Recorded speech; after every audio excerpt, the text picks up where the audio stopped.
நலன்களையும் உரிமைகளையும் ஜனநாயகத்தையும் பாதுகாப்பதற்கு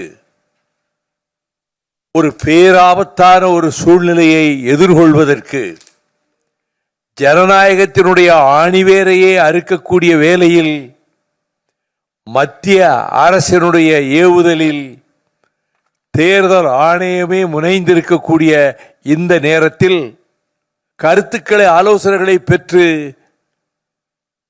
அதன் அடிப்படையிலே ஒரு தீர்மானத்தை நிறைவேற்ற வேண்டும் என்று நீங்கள் முடிவெடுத்திருப்பது வரவேற்கத்தக்கது.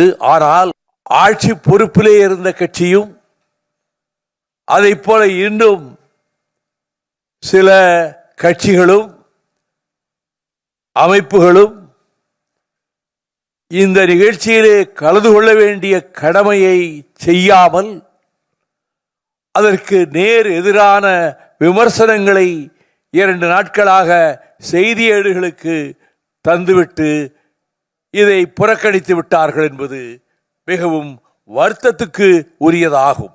பீகார் மாநிலத்தில் இந்த சிறப்பு தீவிர வாக்காளர் பட்டியல் திருத்தப்படி ஏற்படுத்தப்பட்ட போது இப்பொழுது பீகார் மாநிலத்தைச் சேர்ந்த 6.5 லட்சம் பேர் தமிழகத்திலே வேலைக்காக வந்து தங்கியிருக்கிறார்கள் என்றும் இவர்களது பெயர்கள் பீகார் மாநில வாக்காளர் பட்டியலிலிருந்து நீக்கப்படுவதால் இனி அவர்கள் தங்களது பெயரை தமிழகத்தின் வாக்காளர் பட்டியலிலேயே சேர்த்துக் கொள்ளலாம் என்றும் இதில் சென்னையில் மட்டும் 3.5 லட்சம் பீகார் மாநிலத்தவர் இருக்கிறார்கள் என்றும் கோவையிலும் திருப்பூரிலும் அதிக எண்ணிக்கையிலே உள்ளனர் என்பதையும் பார்க்கிற போது கடந்த 2011ஆம் ஆண்டு மக்கள் தொகை கணக்கீட்டின்படி தமிழகத்தில் 34,87,974 வெளிமாநிலத்தவர்கள் வேலைக்கு வந்து தங்கியுள்ளனர்.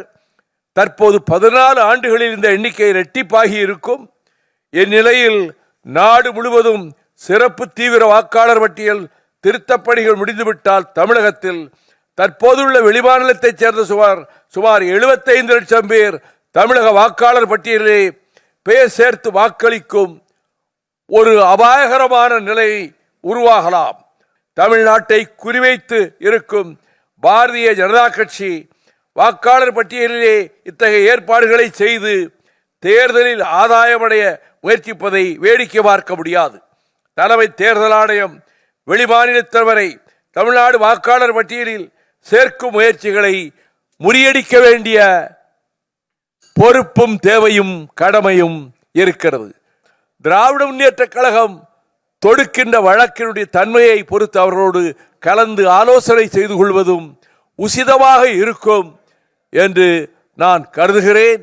நான் மீண்டும் மறுமலர்ச்சி திராவிட முன்னேற்ற கழகத்தின் சார்பில் எனது எதிர்ப்பையும் கண்டனத்தையும் பதிவு செய்து கொண்டு திமுக கழகம் மேற்கொண்டுள்ள நிலைப்பாட்டை நாம் உறுதுணையாக இருந்து தோள் கொடுத்து வெற்றி பெற செய்ய இந்த கூட்டம் அதற்கு வழிகாட்டியாக அமையட்டும் என கூறி முடிக்கிறேன்.